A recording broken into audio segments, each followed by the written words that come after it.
तो welcome back जी को फिर से धमाकेदार वीडियो। इस वीडियो में कक्षा 8वीं का जो विज्ञान सब्जेक्ट का पेपर होने वाला है तो इस देख लीजिएगा। राज्य शिक्षा केंद्र मध्य प्रदेश भोपाल है तो इस वार्षिक परीक्षा सत्र 2024-25 है का विषय है विज्ञान हिंदी माध्यम में आपका पेपर रहने वाला है। तो इस देख लीजिएगा जो आपका पेपर है कुछ इस तरह का रहने वाला है।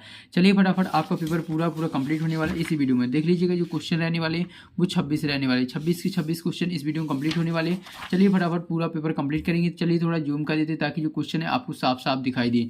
तो गाइस देख लीजिएगा यहाँ पर आपको जो टाइम वगैरह है वो 2.5 घंटे का मिलने वाला है। यहाँ पर पूर्णांक है बिल्कुल जैसा आपका आता रहा पेपर बिल्कुल वैसा ही है। तो इस टाइम कुछ चेंज नहीं है। यहाँ पर देख लीजिए बहुविकल्पी प्रश्न है 1 से 5 तक। चलिए कंप्लीटली आपके क्वेश्चन आंसर जो है कंप्लीट करा देते हैं। तो गई सभी बच्चे जल्दी से वीडियो को लाइक कर दीजिए एंड चैनल को सब्सक्राइब। तो गई आप लोग की कमेंट आया थी सर विज्ञान का भी पेपर डाल दीजिए। तो गई देख लीजिएगा प्रत्येक प्रश्न के लिए 4 विकल्प दिए हुए हैं, सही विकल्प चुनकर उत्तर लिखना है। प्रत्येक प्रश्न के लिए 1 अंक निर्धारित है। चलिए कंप्लीट करेंगे। पहला है गेहूँ चना और मटर की फसल उगाने की अवधि क्या है। तो इस क्या अवधि है, जून से सितंबर और अक्टूबर से मार्च और मार्च से मई और मई से अगस्त। तो इस इसका करेक्ट आंसर आपको लगा लेना अक्टूबर से मार्च। इसमें आपका बी ऑप्शन करेक्ट आंसर हो जाएगा। ठीक है, इसके बाद नेक्स्ट जाता है दूसरा यदि ईंधन जलाते समय पर्याप्त वायु उपलब्ध ना हो तो कौन सा खतरनाक प्रदूषण उत्सर्जित होगा। तो इस कौन सा खतरनाक प्रदूषक उत्सर्जित हो जाएगा, carbon dioxide, sulphur dioxide, nitrous oxide है, कार्बन मोनोऑक्साइड। तो इसमें करेक्ट आंसर आपका डी ऑप्शन ही करेक्ट आंसर हो जाएगा, कार्बन मोनोऑक्साइड इसका करेक्ट आंसर हो जाएगा। इसके बाद देता है यहाँ पर तीसरा, वनों की कटाई के लिए प्राकृतिक कारण क्या है। तो इस प्राकृतिक कारण क्या है, जल की आग, भीषण सूखा, भूस्खलन और दोनों ए ओ बी। तो इसका करेक्ट आंसर हो जाएगा, इसमें लगा देना आपको डी ऑप्शन करेक्ट आंसर हो जाएगा, ए और बी दोनों। इसके बाद नेक्स्ट जाता है चौथा है गिलनीकरण विद्युत धारा के किस प्रभाव को दर्शाता है। ऊष्मीय प्रभाव को, चुंबकीय प्रभाव को, रासायनिक प्रभाव को, कोई प्रभाव नहीं। तो इस करेक्ट आंसर इसका लगा लेना आपको सी ऑप्शन इसका करेक्ट आंसर हो जाएगा, रासायनिक प्रभाव को। तो कोई जल्दी से सभी विद्यार्थी यार वीडियो को ध्यान कर लाइक कर दीजिए क्योंकि आप लोग बाद में भूल जाते हो। फिर आ जाता पांचवा, भवनों को बिजली के प्रवाह से बचाने के लिए बिजली चालक कहाँ रखा जाता है। तो इस बिजली चालक कहाँ पर रखा जाता है, इसका करेक्ट आंसर आपको लगा देना ऑप्शन दिया हुआ, भवन के शीर्ष पर, भवन के पीछे, भवन के बीच में या भवन के सामने। तो इसका करेक्ट आंसर हो जाएगा भवन के शीर्ष पर। तो इसमें ए ऑप्शन इसका करेक्ट आंसर हो जाएगा। तो जल्दी से इसका स्क्रीनशॉट ले लीजिएगा। इसके बाद नेक्स्ट क्वेश्चन की ओर चलते हैं। नेक्स्ट क्वेश्चन है आपका रिक्त स्थान 6 से 10 तक है। चलिए कंप्लीट करेंगे। नीचे दिए गए रिक्त स्थानों की पूर्ति करना, प्रत्येक प्रश्न के लिए 1 अंक निर्धारित है। तो चलिए कंप्लीट करेंगे। यहाँ पर छठवां, डेंगू वायरस का वाहक डॉट डॉट मच्छर है। कौन सा मच्छर है, इसमें लगा देना आपको एडिज मच्छर है। तो इस उत्तर क्या हो जाएगा, एडिज मच्छर इसका करेक्ट आंसर हो जाएगा। इसके बाद आता है सातवां, पेट्रोलियम के विभिन्न घटकों को अलग करने की प्रक्रिया डॉट डॉट कहलाती है। क्या कहलाती है, परिशोधन कहलाती है। तो इसमें करेक्ट आंसर हो जाएगा परिशोधन। तो इसमें परिशोधन इसका करेक्ट आंसर हो जाएगा। आपको उत्तर क्या लिख लेना, परिशोधन लिख लेना। इसके बाद नेक्स्ट जाता है आठवां, सर्वश्रेष्ठ अग्निशामक डॉट डॉट है। तो इस कौन है, अग्निशामक हो जाएगा CO2, कार्बन डाइऑक्साइड। इसके बाद जाता है नमक वाला घोल विद्युत का डॉट डॉट होता है, अच्छा सुचालक होता है। तो इस यहाँ पर क्या हो जाता है, इसमें अच्छा सुचालक होता है। तो इसका उत्तर लिख देना, अच्छा सुचालक। इसके बाद नेक्स्ट देखेंगे। चलिए नेक्स्ट दसवां क्वेश्चन है, यह जांचने के लिए कि कोई वस्तु आवेशित है या नहीं डॉट डॉट का उपयोग किया जा सकता है। तो किसका, विद्युत लेखी। तो इसमें लिख देना विद्युत लेखी इसका करेक्ट आंसर हो जाएगा। तो देख लीजिएगा हमने सभी रिक्त स्थानों के आंसर उसी रिक्त स्थानों में भर दिए हैं। तो जल्दी से सभी बच्चे स्क्रीनशॉट ले सकते हैं। इसके बाद चलिए नेक्स्ट पेज पर चलते हैं। ठीक है, तो इसी आपका ये पेज कंप्लीट हो जाता है।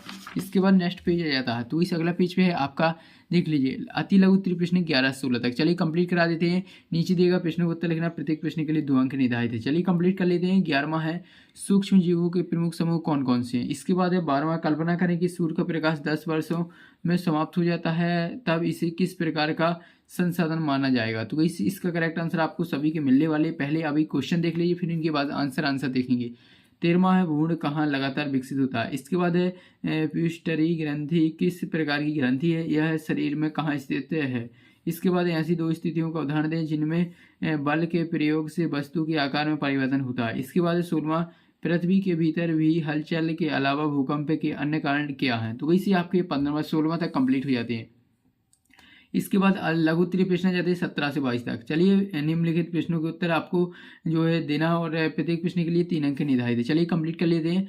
यहाँ पर 17वां है, यदि ईंधन का प्रज्वलन तापमान कमरे के औसत तापमान से कम हो तो क्या समस्या उत्पन्न होगी, इस स्थिति में होने वाले दहन के प्रकार का नाम बताना है। इसके बाद नेक्स्ट जाता है, नेक्स्ट यहाँ पर 18वां है, क्या मनुष्य भी जानवरों के लिए खतरा बन जाते हैं, समझाना है। इसके बाद 19वां, मुर्गी और मेढक दोनों अंडे देते हैं लेकिन दोनों में निषेचन प्रक्रिया अलग अलग क्यों होती है, समझाना है। इसके बाद 20वां, मनुष्य में लिंग निर्धारण की प्रक्रिया को समझाइए। 21वां, अपने दैनिक जीवन की गतिविधियों की सूची बनाई जिसमें गुरुत्वाकर्षण बल कार्य करता है। इसके बाद 22वां, स्नान नल और साइकिल के हैंडल बार और पहिए रिम को क्रोमियम से लेपित क्यों किया जाता है, इन्हें पूरी तरह से क्रोमियम का क्यों बनाया जाता है। इसके बाद देखेंगे आपके नेक्स्ट क्वेश्चन है आपके, देख लीजिएगा दीर्घ उत्तरीय प्रश्न 23 से 26 तक है। नीचे दिए गए प्रश्नों को उत्तर लिखना, प्रत्येक प्रश्न के लिए 5 अंक निर्धारित है। चलिए 5 नंबर है, 23वां, सूक्ष्म जीव एक वरदान और एक अभिशाप दोनों है, इस कथन को समझना है। इसके बाद 24वां, घर्षण कैसे मित्र और शत्रु दोनों हैं, इसे समझाइए। इसके बाद 25वां, ध्वनि प्रदूषण क्या है, ध्वनि प्रदूषण के मुख्य कारणों की सूची बनाना, ठीक है। इसके बाद 26वां, आप अपनी आंखों की देखभाल कैसे कर सकते हैं, समझाना। चलिए अब इनकी जो क्वेश्चन के आंसर है चलिए कंप्लीट करेंगे, ठीक है। चलिए यहाँ पर ये हमने 26 क्वेश्चन आपको दिखा दिए। चलिए अब इनके आंसर कंप्लीट कर लेते हैं क्वेश्चन नंबर 11वां से। तो सभी विद्यार्थी जो वीडियो को लाइक कर दीजिए एंड चैनल को सब्सक्राइब। चलिए इनके आंसर देखेंगे रहे, आपके आंसर देख लीजिएगा, क्रम बाय क्रम देखते चलिएगा। क्वेश्चन नंबर 11वां से आपके 26 तक देखने वाले पूरे एंड तक वीडियो को वॉच करना, ठीक है। हमने क्वेश्चन नंबर 10वां तक आपके पेपर में ही सॉल्व करा दिए थे, अब क्वेश्चन नंबर 11वां से कंप्लीट करेंगे, ठीक है। चलिए यहाँ पर क्वेश्चन नंबर 11वां आपके सामने है। तो इस क्वेश्चन 11वां देख लीजिए, क्वेश्चन क्या है, सूक्ष्म जीवों के प्रमुख समूह कौन कौन से। तो पहला हो जाएगा जीवाणु, कवक, प्रोटोजिया, शैवाल और वायरस। तो ये 5 इसके समूह है। तो जल्दी से इसका स्क्रीनशॉट ले लीजिए, 11वां का आंसर हो जाता है। 12वां देखेंगे तो इस 12वां देख लीजिएगा, 12वां देख लीजिए। क्वेश्चन क्या कह रहा है, कल्पना करें कि सूर्य का प्रकाश 10 वर्ष में समाप्त हो जाएगा और तब इसे किस प्रकार का संसाधन माना जाएगा। तो इससे अच्छा है संसाधन नहीं। तो वैसे इतना आपको उत्तर लिख देना। इसके बाद भ्रूण कहाँ लगातार विकसित होता है, इसमें लिख देना, आपको उत्तर हो जाएगा गर्भाशय में। इसके बाद नेक्स्ट 14वां आ जाता है। 14वां क्वेश्चन देख लीजिए क्या कह रहा है, प्यूस्टर ग्रंथि किस प्रकार की ग्रंथि है और यह शरीर में कहाँ स्थित है। तो इसका हो जाएगा अंतःस्पद ग्रंथि मस्तिष्क के आधार पर स्थित है। तो इसे आपके जो है 14वां का आंसर हो जाता है। इसके बाद देखेंगे 15वां देख लीजिए, आपको पूछ रहा था ऐसी 2 स्थितियों का उदाहरण दें जिनमें बल के प्रयोग से वस्तु के आकार में परिवर्तन होता है। तो इस उत्तर हो जाएगा खिलौने बनाने के लिए मिट्टी का दबाव और रबड़ बैंड को खींचना। तो इसी आपका 15वां का आंसर हो जाता है।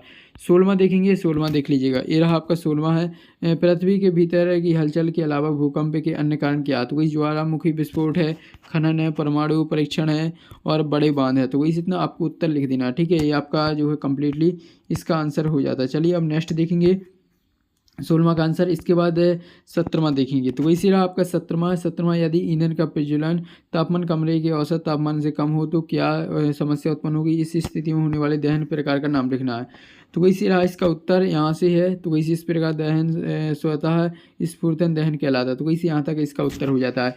जल्दी से स्क्रीनशॉट ले लीजिएगा, आपके सामने सभी आंसर हम आपको दिखाने वाले हैं।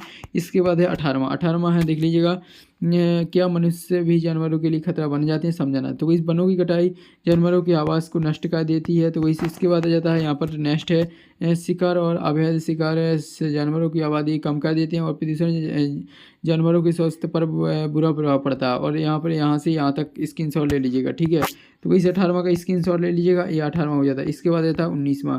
तो वैसे 19वां क्वेश्चन की देख लीजिए, आपने क्या पूछ रहा था, मुर्गी और मेढक दोनों अंडे देते लेकिन दोनों के निषेचन अलग अलग क्यों होते हैं, समझाना। तो इसी रहा इसका उत्तर, जल्दी से स्क्रीनशॉट ले लीजिएगा। 19वां हो जाता है। इसके बाद देख लीजिएगा यहाँ से यहाँ तक है 19वां। इसके बाद देखेंगे 20वां। तो इसी रहा आपका 20वां का स्क्रीनशॉट ले लीजिएगा, ये आपका 20वां हो जाता है। जल्दी से सभी के क्वेश्चनों के आंसर डाली हुए क्वेश्चन क्रमांक डाली हुए हैं, ठीक है। आराम से इसकी स्क्रीनशॉट ले लीजिए, थोड़ा और है एक लाइन इतनी का और स्क्रीनशॉट ले लीजिए। इसके बाद आ जाता है 21वां। तो इसी रहा आपका 21वां का आंसर, जल्दी से इसका स्क्रीनशॉट ले लीजिए। क्वेश्चन भी है, साथ में आंसर भी है। इसके बाद है 22वां देखेंगे। तो इसी रहा 22वां क्वेश्चन, फिर इसके बाद ये रहा इसका आंसर। तो वही जल्दी से 22वां का आंसर का स्क्रीनशॉट। इसके बाद है 23वां, ये रहा क्वेश्चन, ये रहा इसका आंसर। तो इसी रहा इसका आंसर, जल्दी से स्क्रीनशॉट ले लीजिएगा, ये आपका 23वां का हो जाता है। इसके बाद देखेंगे 24वां। तो इसी रहा आपका 24वां क्वेश्चन और साथ में आंसर। तो इस घर्षण के मित्र के रूप में लिखना। तो इसी रहा आपका उसका उत्तर, जो है हमें बिना फिसले चलने में मदद करता है, घर्षण और वाहनों को रोकने या चलने में मदद करता है। ठीक है, तो इसी आपके 24वां हो जाता है। इसके बाद है शत्रु के रूप में, तो इसी यहाँ पर देख लीजिएगा, ये रहा आपका शत्रु के रूप में घर्षण। इसके बाद है नेक्स्ट देखेंगे, नेक्स्ट है 25वां। तो इस 25वां देख लीजिएगा, ये आपको ध्वनि प्रदूषण क्या है, ध्वनि प्रदूषण के प्रमुख कारणों की सूचीबद्ध लिखना। इतनी का स्क्रीनशॉट ले लीजिए, इसके बाद इतनी का और, तो वही से आप 25 में हो जाता है। इसके बाद लास्ट क्वेश्चन बचता है, तो वही से आप अपनी आंखों की देखभाल किस तरह से कर सकते हैं, तो वही से रहा इसका उत्तर। तो वही जल्दी से इसका स्क्रीनशॉट ले लीजिएगा, ये आपका 26 में हो जाता है। थोड़ा और है, तो वही इतनी का और स्क्रीनशॉट ले लीजिएगा। ये आपके 26 के 26 क्वेश्चन कंप्लीट हो जाते हैं। आप जल्दी से सभी जो छात्र जल्दी से वीडियो को लाइक कर दीजिए, एंड वीडियो को लाइक करने के साथ साथ चैनल को भी सब्सक्राइब करना है, तो जल्दी से चैनल को सब्सक्राइब कर लीजिए, वीडियो लाइक। तो किसी मिलते हैं नेक्स्ट वीडियो।